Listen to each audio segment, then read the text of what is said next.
سورہ بقرہ آیت نمبر 14 اور 15۔ بسم اللہ الرحمن الرحیم۔ وَإِذَا لَقُوا الَّذِينَ آمَنُوا قَالُوا آمَنَّا وَإِذَا خَلَوْا إِلَى شَيَاطِينِهِمْ قَالُوا إِنَّا مَعَكُمْ إِنَّمَا نَحْنُ مُسْتَهْزِئُونَ اللَّهُ يَسْتَهْزِئُ بِهِمْ وَيَمُدُّهُمْ فِي طُغْيَانِهِمْ يَعْمَهُونَ۔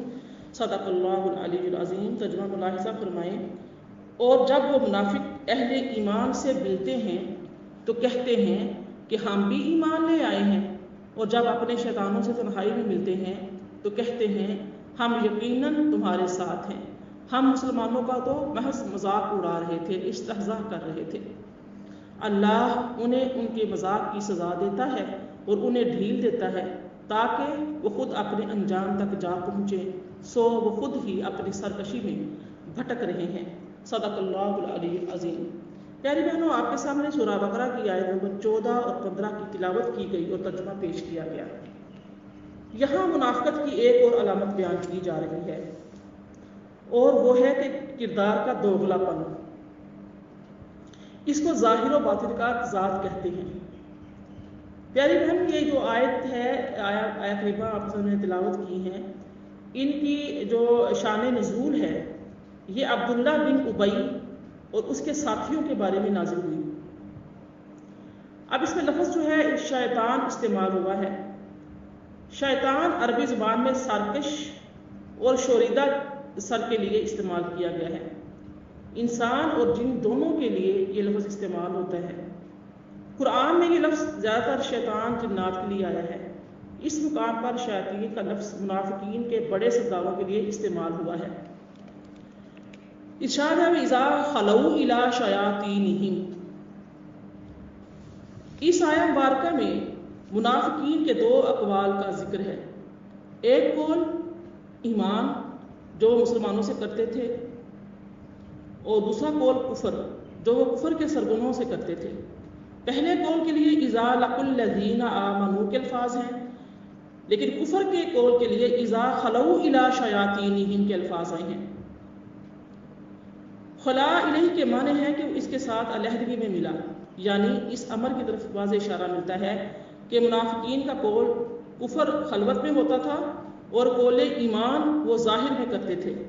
گویا وہ ظاہراً ایمان، اسلام اور نیکی کی بات کرتے تھے، لیکن ان کی باطن کفر اور بدی سے لبریز تھا۔ اس کو قرآن نے منافقت کہا ہے۔ یہ ایسا معیار ہے کہ ہر شخص اپنے ظاہر اور باطن کا تضاد کو پرکھ سکتا ہے۔ اس آیہ مبارکہ میں لفظ استہزاء کا استعمال ہوا ہے۔ استہزاء کا جو معنی ہے علامہ قرطبی رحمۃ اللہ علیہ نے اس کی وضاحت کرتے ہوئے فرمایا کہ اصل الاستہزاء الانتقام، یعنی استہزاء کا معنی انتقام لینا ہے۔ اسی تحقیق کے مطابق اللہ یستہزئ کا معنی ہوگا کہ اللہ تعالیٰ ان سے ان کی شرارتوں کا انتقام لیتا ہے۔ عربی میں جب کوئی کام فعل کی سزا کے لیے کیا جائے تو اس کی تعبیر بھی اسی لفظ سے کر دیتے ہیں، جیسے لفظ سے اس فعل کی تعبیر کی گئی ہے جزاء سیئۃ سیئۃ مثلھا، برے فعل کی جزا بھی اسی طرح بری ہوتی ہے۔ او نسوا اللہ فانساہم، انہوں نے اللہ کو بھلا دیا اور اللہ نے ان کو بھلا دیا۔ تو اللہ کی ذات بھولنے سے پاک ہے، لیکن ان کے بھولنے پر ان کو سزا دی گئی اور اسے بھولنے سے تعبیر کیا گیا۔ اسی طرح منافقین کو استہزاء پر جو سزا دی گئی ہے اس کو بھی استہزاء سے ہی تعبیر کیا جائے گا۔ اس کو استہزاء اس لیے فرمایا ہے کہ منافقین اس دھوکے میں تھے کہ مسلمانوں کو بے وقوف بنانے میں کامیاب ہو گئے ہیں، کیونکہ ان کی سرکشی اور نفاق کے باوجود ان پر مسلمانوں کی طرح کے احکام جاری کیے گئے اور ان سے مواخذہ نہیں کیا گیا، لیکن حقیقت میں اللہ تعالیٰ اور رسول کریم صلی اللہ علیہ وآلہ وسلم کو ان کے نفاق کا علم تھا، اور آخرت میں ان کی سزا کے طور پر مذاق کیا گیا ہے۔ پیاری بہنوں، یہ اس آیہ مبارکہ کا ترجمہ تھا۔ آگے ارشاد ہوتا ہے اولئک الذین اشتروا الضلالۃ بالہدی فما ربحت تجارتهم وما كانوا مہتدون۔ آیت نمبر 16 ہے، ترجمہ یوں ہے، یہی وہ لوگ ہیں جنہوں نے ہدایت کے بدلے گمراہی خریدی لیکن فائدہ مند نہ ہوئی۔ ان کی تجارت اور وہ فائدہ مند اور نفع بخش سود کی راہ جانتے ہی نہیں تھے۔ اب یہاں پر جو لفظ استعمال کیا گیا ہے وہ ہے اولئک الذین اشتروا۔ یہاں پر اس کا نشترو کا جو لفظ استعمال ہوا ہے اس کا معنی جان لیتے ہیں۔ یہ اشترا ہے، اشترا کا معنی ہوتا ہے خریدنا، قیمت ادا کر کے کوئی چیز لینا۔ تو اب یہاں پر جو اشترا کا معنی تبھی درست ہو سکتا ہے جبکہ منافقوں کے پاس دولت ایمان ہوتی اور اسے دے کر وہ کفر خرید لیتے۔ وہاں تو پہلے ہی کفر تھا، تو یہاں پر خرید و فروخت کا حقیقی معنی مراد یہ ہے۔ علامہ قرطبی رحمۃ اللہ علیہ نے لکھا ہے کہ اشتروا بمعنی استحبو ہے، یعنی انہوں نے ہدایت کے بدلے گمراہی کو پسند کر کے اختیار کر لیا۔ عرب میں شرا جو ہیں ان کا یہ لفظ شرا کا لفظ ایک چیز کو دوسری چیز کے معنی میں بدلنے کے لیے خاص آتا ہے، یعنی کہ انہوں نے جو منافقین تھے انہوں نے منافقت کا نقاب ڈالا ہوا تھا۔ وہ مسلمانوں کی جماعت میں شامل ہو کر دنیاوی فائدے حاصل کرتے تھے، مال غنیمت سے انہیں حصہ ملے گا، ان کی چودراہٹ قائم ہوگی، لیکن ان کی کوئی امید نہیں بار آئی۔ اللہ تعالیٰ نے ان کا پردہ چاک کر دیا۔ نبی کریم صلی اللہ علیہ وآلہ وسلم نے سر محفل ایک ایک کا نام لے کر انہیں مسجد سے نکال دیا۔ ارشاد ہوتا ہے فما ربحت تجارتہم، اور ان کی تجارت نفع مند نہ ہوئی۔ آپ نفع کمانا تو کجا تھا، ان احمقوں نے تو اپنا سرمایہ یعنی فطرت سلیمہ ہی تباہ و برباد کر دی۔ چونکہ منافق لوگ زیادہ تر تجارت پیشہ تھے، لہٰذا انہیں تجارت ہی کی مثال سے مخاطب کیا جا رہا ہے۔ مثلہم کمثل الذی استوقد نارا، آگے جو آیت نمبر 16 ہے اس میں ہوتا ہے کہ مثلہم کمثل الذی استوقد نارا فلما اضاءت ما حولہ ذہب اللہ بنورہم وترکہم فی ظلمات لا یبصرون صم بکم عمی فہم لا یرجعون۔ اب دیکھیے آیت نمبر 16 اور 17 میں 18 میں کیا ہو رہا ہے کہ اللہ پاک ذات نے یہاں پر فرمایا مثلہم کمثل الذی استوقد نارا۔ منافقوں کے یہاں پر بھی دو گروہ بیان کر دیے گئے۔ وہ یہ تھے کہ جو دل سے کفر پر جمے ہوئے تھے، اس میں زبان سے اپنے آپ کو مسلمان کہتے تھے۔ دوسرا گروہ وہ تھا جو اسلام کا قبول کرتے تھے مگر مصائب و مشکلات سے گھبرا کر پھر اسلام سے دستبردار ہو جاتے تھے۔ پہلے گروہ کی مثال اس آیہ مبارکہ میں یہ بیان کی گئی ہے اور دوسرے گروہ کی مثال آگے آیت 19 جو ہے اس میں بیان کی گئی ہے۔ تو اس مثال کا مطلب یہ ہے کہ کسی اللہ کے بندے نے حق کی آگ روشن کی اور اس کے نور سے سارا گرد و نواح منور ہو گیا۔ تو اس کا ایک معنی یہ بھی ہے کہ اس سے مراد نبی کریم صلی اللہ علیہ وآلہ وسلم کی ذات گرامی ہے۔ صحیح بخاری میں آتا ہے کہ نبی کریم صلی اللہ علیہ وآلہ وسلم نے ارشاد فرمایا کہ میری مثال اس شخص کی مانند ہے جس نے آگ جلائی۔ آپ صلی اللہ علیہ وآلہ وسلم نے اسلام کے پیغام اور اپنے نور تبلیغ سے زندگی کے تمام ماحول کو روشن کر دیا، حق کو باطل سے، خیر کو شر سے، نیکی کو بدی سے نمایاں کر دیا۔ وہ ماحول حیات جو سب شب تاریخ کی مانند ضرورتوں اور گمراہیوں کا گہوارہ تھا، نبی کریم صلی اللہ علیہ وآلہ وسلم کے مہیا کردہ نور ہدایت سے چمک اٹھا اور ہر طرف پیغام حق کا اجالا ہو گیا۔ جو اہل نظر اور ارباب دانش تھے ان پر ساری حقیقتیں آشکار ہو گئیں، لیکن منافق جو ہوا و ہوس کی پرستش میں یعنی کہ آگے سے آگے بڑھتے چلے جا رہے تھے، باوجود روشنی کے حقیقت کو نہیں پا سکے۔ انہوں نے اس نور ہدایت کو ٹھکرا دیا اور تعصب و اناد کے پردے اٹھا کر حق و صداقت کا روشن چہرہ دیکھنے سے انکار کر دیا۔ جب انہوں نے آج خود گمراہی کو ہدایت پر اور ظلمت کی روشنی پر ترجیح دی اور نور حق سے منہ پھیر کر کفر و دلالت کی طریقوں کو پسند کیا، تو اللہ تعالیٰ نے ان کا نور وصالت سلب کر دیا، یعنی انہیں حسب خواہش گمراہیوں اور ظلمتوں میں بھٹکنے دیا۔ جنہوں نے اس نور سے اکتساب فیض کیا وہ منزل پا گئے، وہ مراد کو پہنچے، اور جو اس کے منکر ہوئے وہ کفر کی ظلمات میں بھٹکنے لگے۔ ارشاد ہوتا ہے سمن بکجن عمجن۔ آپ دیکھو یہاں پہ سمن جو ہے یہ اصم کی جمع ہے، بکمن جو ہے ابکم کی جمع ہے، اور عمجن اعما کی جمع ہے۔ اس کا معنی کیا ہے؟ بہرا، گونگا اور اندھا۔ تو ان کی گمراہی اور قبول حق سے انکار کا یہ عالم ہے کہ ان کے کان حق کی بات سننے سے قاصر ہیں، ان کی زبانیں حق کہنے سے عاری ہیں، ان کی آنکھیں حق کو دیکھنے سے محروم ہیں۔ پیاری بہنوں، مولانا نعیم الدین مراد آبادی رحمۃ اللہ علیہ نے اس مثال یعنی کہ سم بکم عمي کی مثال کی جو وضاحت کی ہے، جو نقطہ بیان کیا ہے، وہ بڑا خوب ہے۔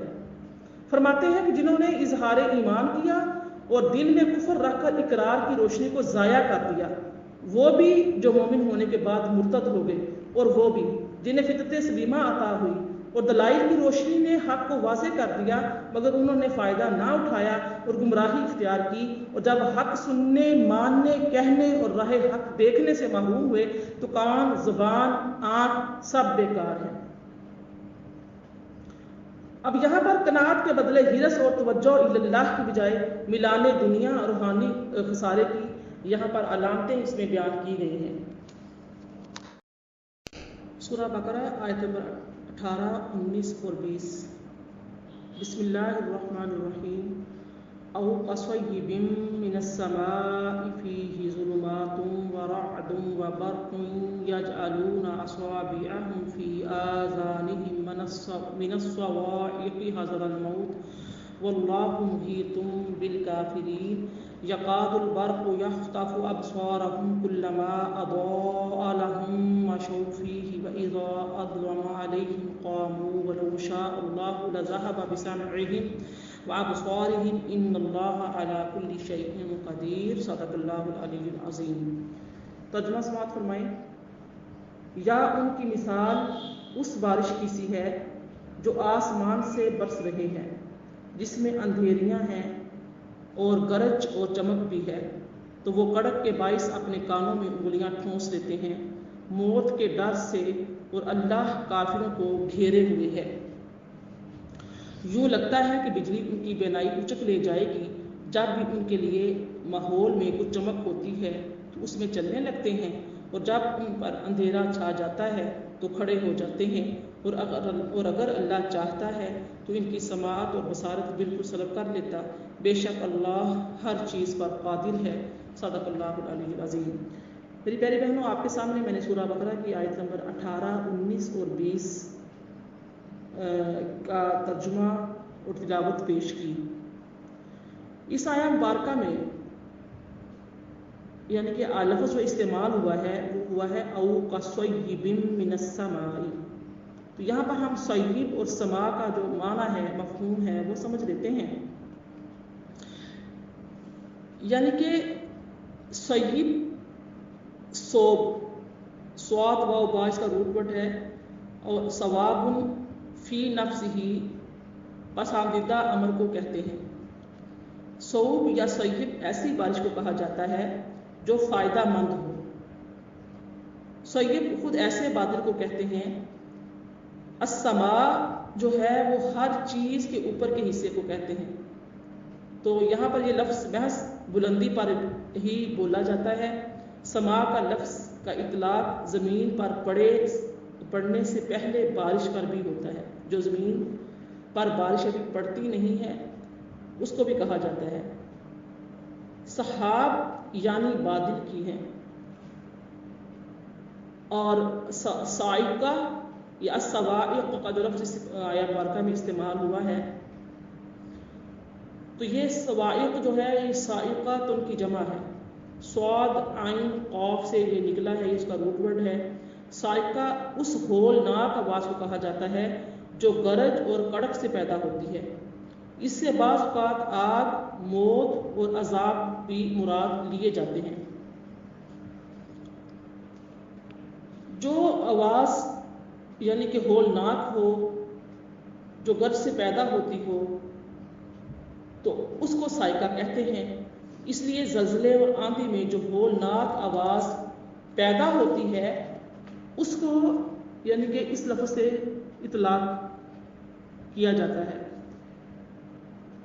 یہاں پر منافقین کے گروہ کی مثال بیان کی جا رہی ہے کہ بارش، اندھیرے، بادل کی کڑک، بجلی کی روشنی اور ایسے حالات میں سفر کرنے والا شخص جب تک ان سب تشبیہات کا تعین نہ کر لے تو اس مثال کا جو حسن ہے وہ نکھر کر سامنے نہیں آتا۔ تو اللہ رب العزت نے اس آیہ مبارکہ میں جو کفار تھے ان کی جو مثال ہے، ان کی جو باطنی امراض کا میں ذکر کرتی آ رہی ہوں پچھلی آیات سے، ان کو یہاں پر بڑا کھول کر بیان فرما دیا ہے۔ یہاں پر جو مثال بڑی خوبصورت سے دی گئی ہے بجلی کی، کڑک کی، بادلوں کی، بارشوں کی، اندھیری راتوں کی۔ اب اس سے دیکھیے بارش سے جو مراد ہے وہ ہے اسلام، اندھیروں اور بارش کی کڑک سے مراد وہ مصائب و تکالیف جنہوں نے چاروں طرف سے اسلام کو گھیر لیا تھا۔ اور اس آیہ مبارکہ میں بجلی کی جو روشنی کی مثال دی گئی ہے، اس مثال سے مراد فتوحات ہیں جو نامساعد حالات میں مسلمانوں کو ہوتی رہی۔ جس طرح بارش مردہ زمین کو نئی زندگی بخش دیتی ہے، اسی طرح اسلام مردہ دلوں کو نئی زندگی مرحمت فرماتا ہے۔ جیسے بارش برستے وقت گھنگور گھٹائیں چھا جاتی ہیں اور تاریکی پھیل جاتی ہے، بادل کی خوفناک گرج سے دل دہنے لگتے ہیں، اسی طرح اسلام کا میںہ برستے وقت کھلی عداوتوں اور پوشیدہ سازشوں کا ایک ہنگامہ برپا ہو گیا۔ مصیبتوں کے بادل گرجنے لگے، جو سچے دل سے ایمان لا چکے تھے وہ بھی ڈاواڈول ہو گئے۔ ظاہر فتوحات میں فتوحات ہو رہی تھی، قتل و غارت ہو رہی تھی، مسلمان اپنی جانیں دے رہے تھے اللہ تعالیٰ کی راہ میں، مال قربان کر رہے تھے۔ تو اب ایسے عالم میں پکے جو ایسی حالات تھے کہ جس کا دل جو پکے ایمان والے تھے ان کا ایمان بھی ڈاواڈول ہونے لگا تھا۔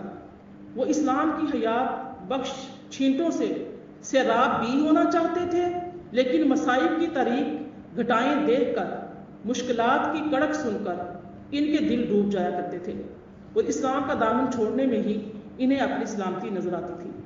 یہ منافق دوسری قسم کے منافقت سے تعلق رکھتی تھی۔ پیاری بہنوں، اسلام کے ان پہلوؤں کو قبول کرنا جن میں قربانیاں اور پریشانیاں نہ ہوں مگر راہ حق کے مصائب و مشکلات سے کترانا، جان بچانا، گھبرا کر پیچھے ہٹ جانا منافقت کی علامت ہوتی ہے۔ اب اس آیہ مبارکہ کے حوالے سے ہمیں اس پیمانے پر اپنے قلب و باطن کو پرکھنا چاہیے کہ ہمارے دین اسلام کے ساتھ ایز اے مسلم کیا رویہ ہے۔ ہم کتنا اپنا ٹائم اسلام کی، دین اسلام کی اشاعت کے لیے، تبلیغ کے لیے لگا رہے ہیں، دین اسلام کو سیکھنے کے لیے، سمجھنے کے لیے لگا رہے ہیں۔ ہم کتنا اپنا جان، مال، تن، من، دھن قربان کرنے کے لیے تیار رہتے ہیں۔ ہمارا تو یہ عالم ہے کہ چھوٹی چھوٹی سی بات پر ہم نمازیں قضا کر دیتے ہیں، نمازیں لیٹ کر دیتے ہیں، قرآن کھولنے کا، اس کو غور و فکر کرنے کا ہمارے پاس ٹائم نہیں ہوتا۔ کسی محفل میں، کسی ایسے پروگرام میں جہاں پر تبلیغ کا کام ہو، درس و تدریس کا کام ہو، بلایا جائے، دعوت دی جائے تو 100 طرح کے ہیلے بہانے ہوتے ہیں۔ تو ہمیں اس آیہ مبارکہ کو سامنے رکھ کر ایز اے مسلم اپنا بھی رویہ، اپنی جو عادت ہے وہ دیکھنی چاہیے، سوچنا چاہیے، غور و فکر کرنا چاہیے، اپنی گریباں میں جھانکنا چاہیے کہ ہم کون سے مسلمان ہیں، ہم کس صف میں شامل ہوتے ہیں، مومنین، متقین یا منافقین کی۔ کیونکہ کافر جو ہیں وہ تو کافر ہیں، وہ تو سرے سے انکار ہی کر دیتے ہیں، انہوں نے تو دعویٰ ہی نہیں کیا۔ دعویٰ کیا ہے اسلام قبول کرنے کا مسلمانوں نے، اور یہاں پر مسلمانوں میں سے ہی ایک صف ایسی تھی جو منافقین تھی، جو بظاہر مسلمانوں کا لبادہ اوڑے ہوئے تھے لیکن دل سے قبول کرنے کے لیے تیار نہیں تھی۔ نبی کریم صلی اللہ علیہ وآلہ وسلم کی شان کو، آپ صلی اللہ علیہ وآلہ وسلم کی بات کو ماننے کے لیے تیار نہیں تھی۔ آج ہم مسلمان جہاں جا رہے ہیں، جس طرف چل پڑے ہیں، جن کی اندھی تقلید کر رہے ہیں، یعنی کہ ہم مسلمان اندھی تقلید کفار کی کر رہے ہیں، ان کے لباس، ان کا اوڑھنا بچھونا، ان کے رسم و رواج ہم نے اپنا لیے ہیں۔ تو ہمارا جو رویہ ہے یہ منافقانہ نہیں، سوچئے گا ضرور۔ پھر ارشاد ہوتا ہے آیت نمبر 19 میں، یقعد البرق یخطف ابصارہم۔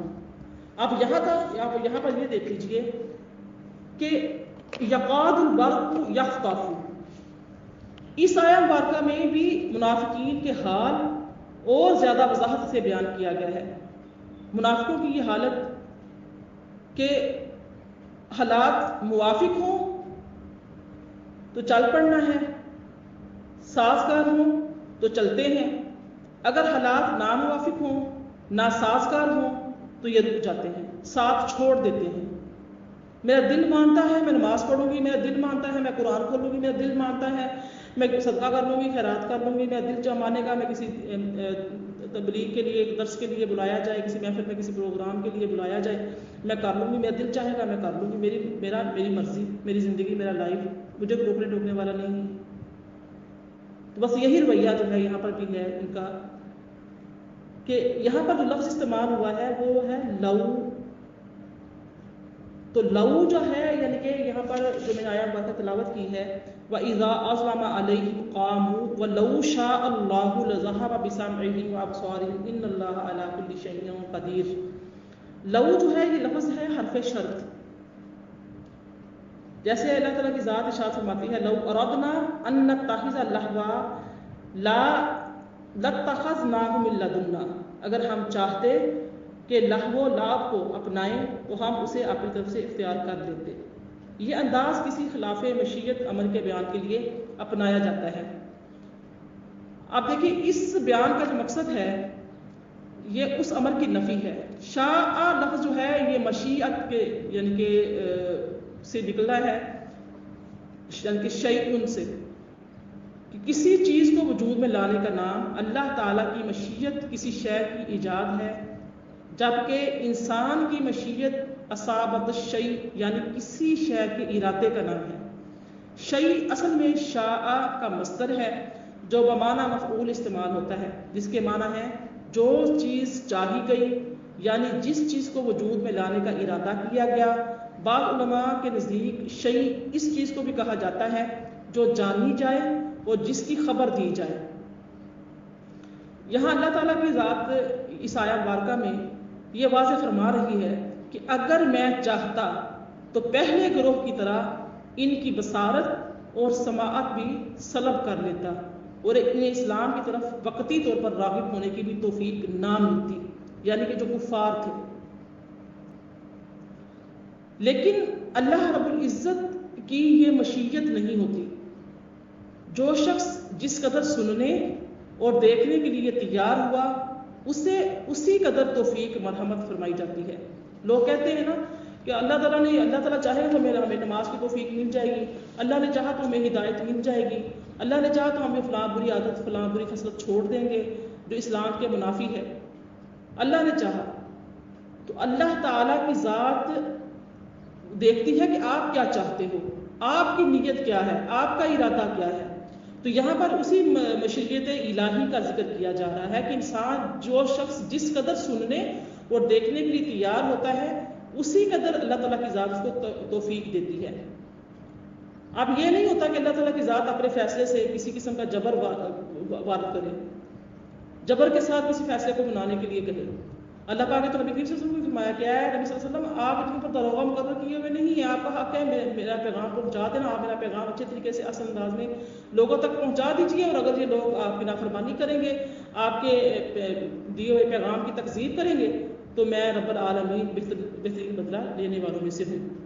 تو یہاں پر بھی اللہ تعالیٰ کی ذات نے فرمایا کہ انہی کی جو میں نے بصارت چھینی ہے وہ ان کی مفادات، ان کی خواہشات کے مد نظر رکھتے ہوئے ہی میں نے ان کی نور بصارت سے ان کو محروم کیا ہے، مطلب کہ ان کو حق نظر نہیں آتا۔ اللہ تعالیٰ کی کائنات کا چلتا ہوا نظام دیکھ رہے ہیں، ہر چیز کو جانتے پہچانتے بوجھتے ہوئے بھی یہ چیز سوچنے کے لیے تیار نہیں ہے، تو ہم نے بھی ان کو اس بصارت سے محروم کیا ہے، یعنی ان کو ان کی جو نور توفیق ہدایت ہے اس سے ہم نے دور کر دیا ہے۔ لیکن یہ جو گروہ تھا یہ گروہ کبھی مفادات کی خاطر اور کبھی عظمت اسلام سے مرغوب ہو کر کبھی نہ کبھی تو اسلام کے قریب آتا ہی ہے۔ تو اب یہاں پر انسان خطرات سے گھبرا کر کبھی دور چلا جاتا ہے اور کبھی قریب آ جاتا ہے، اس لیے اس نے اسلام کی خاطر جس حد تک اپنے دیدہ وہ گوشت کھول رکھے ہیں، ہماری حکمت و مشیت کا یہ تقاضا نہیں کہ اسے ہم محروم کر دیں۔ یعنی اللہ تعالیٰ کے عدل اور انصاف اور انسانی اعمال میں اس کی آزادی اور اختیار پر کھلی دلیل یہ ہے کہ دعوت دینے والوں کو یہ دلیل بھی دی جا رہی ہے کہ جو لوگ جس حد تک اور جس حال میں بھی حق کے قریب آنا چاہیں انہیں اس سے روکا نہ جائے۔ ممکن ہے کہ اسلام اور حق سے قرب کے باعث ان کی مفاد پرستی رفتہ رفتہ حق پرستی میں بدل جائے اور وہ منافقت سے تائب ہو کر سچے مسلمان بن جائیں۔ تو لہٰذا ان کو نہیں روکا جا سکتا کہ یہ تو منافقت ہے، منافقت کرتے ہیں، ان کا تو پیٹھ پیچھے رویہ یہ ہوتا ہے، آپ کی محفل میں آتے ہیں تو بڑے ایسے برقعے اوڑھ کے آتے ہیں، بڑے نقاب کیے ہوئے ہوتے ہیں، بڑے حجاب میں ہوتے ہیں، لیکن باہر تو اس ایسے ڈریسنگ میں پھر رہے ہوتے ہیں، بے پردگی کر رہے ہوتے ہیں، فلاں جگہ پہ ہم نے دیکھا۔ تو یہ رویہ منافقین کا ہوتا ہے۔ لیکن اگر وہ کسی ایسے پروگرام میں جہاں پہ دینی محافل ہوتی ہیں، درس و تدریس ہوتی ہے، درس بیان قرآن پاک اور احادیث کا چل رہا ہوتا ہے، تو ایسی کلاسز میں، ایسے پروگراموں میں آنے کے لیے ان کو، ایسے گروہوں میں آنے کے لیے ان کو روکا نہیں جا سکتا۔ اللہ تعالیٰ کی ذات یعنی کہ ان کو محروم اللہ تعالیٰ کی ذات نے نہیں کیا۔ جتنا کو جس قدر سننا چاہتا ہے، دیکھنا چاہتا ہے، بولنا چاہتا ہے، ان کو آزادی ہے۔ ہو سکتا ہے کہ وہ حق کی بات کو کسی وقت میں تسلیم کر کے اچھے عمل کی طرف آ جائے اور اپنا بدل جائے۔ اب یہاں پر دیکھ لیجیے لفظ ایک استعمال ہوا ہے قدیر کا، کہ اللہ تعالیٰ کی ذات قادر ہے، قدیر ہے، یعنی کہ ان اللہ علی کل شیء قدیر۔ قدیر جو ہے یہ قاف دال راس یعنی قدرت سے ہے، تو اس کا لفظ جو ہے اس کا استعمال ہر قسم کی عجز یا کمزوری کی نفی کے لیے استعمال ہوتا ہے۔ قدیر کا معنی ہوتا ہے کہ اس کام کا کرنے والا جسے وہ چاہے اسی قدر جو حکمت کا تقاضا ہے، نہ اسی سے زیادہ نہ اس سے کم، یعنی کہ جتنا اس کی حکمت کا تقاضا ہے اللہ تعالیٰ کی ذات قادر ہے، وہ اتنا ہی دیتی ہے، عطا کرتی ہے، جتنا نہ اس سے کم ہوتا ہے نہ زیادہ ہوتا ہے۔ انسان کی کوشش، انسان کی کاوش، انسان کی نیت، اس کا ارادہ، اسی کے حساب سے وہ اپنی منزل کو پا لیتا ہے۔ تو یہاں پر معنی یہ نہیں ہے کہ ایسے کام اس کی قدرت کی طرف منسوب کیے جائیں جو اس کی حکمت، اس کی مشیت کے خلاف ہو، کیونکہ اللہ تعالیٰ کی قدرت نے تصور میں ہی اس کی حکمت و مشیت بھی شامل ہے۔ تو ہمیں یہ معلوم ہوا کہ شریعت اسلامیہ میں اللہ تعالیٰ کے ہر چیز پر قادر ہونے کا یہ مفہوم ہے کہ وہ ذات ہر وہ کام کر سکتی ہے جو وہ چاہے، یعنی جو اس کو مطلوب ہو، اور اس حد تک کر سکتی ہے جس حد تک اس کی حکمت کا تقاضا ہو۔ اس معاملے میں وہ نہ محتاج ہے نہ عاجز و کمزور ہے، لیکن جو امور اور افعال اس کی شان الوہیت اور مشیت و حکمت کے منافی ہوں، ان کا کرنا نہ وہ چاہتی ہے اور نہ اس کی حکمت کا تقاضا ہے۔ اسی لیے اس آیہ مبارکہ میں ہی یہی بیان کیا گیا ہے کہ اللہ رب العزت جو ہے جس طرح پہلی قسم کے منافقین کا نور بصارت اس نے بالکل سبق کر دیا تھا، اسی طرح اللہ ان کو بھی حق کے لیے اندھا بہرا بنا سکتا ہے، مگر یہ اللہ کا قاعدہ نہیں ہے کہ جو کسی حد تک دیکھنا سننا چاہتا ہو اسے بھی اتنا بھی سننے یا دیکھنے سے محروم کرے۔ جس قدر حق دیکھنے اور حق سننے کے لیے تیار تھے منافقین، اسی قدر سماعت اور بصارت اللہ نے ان کے پاس رہنے دی۔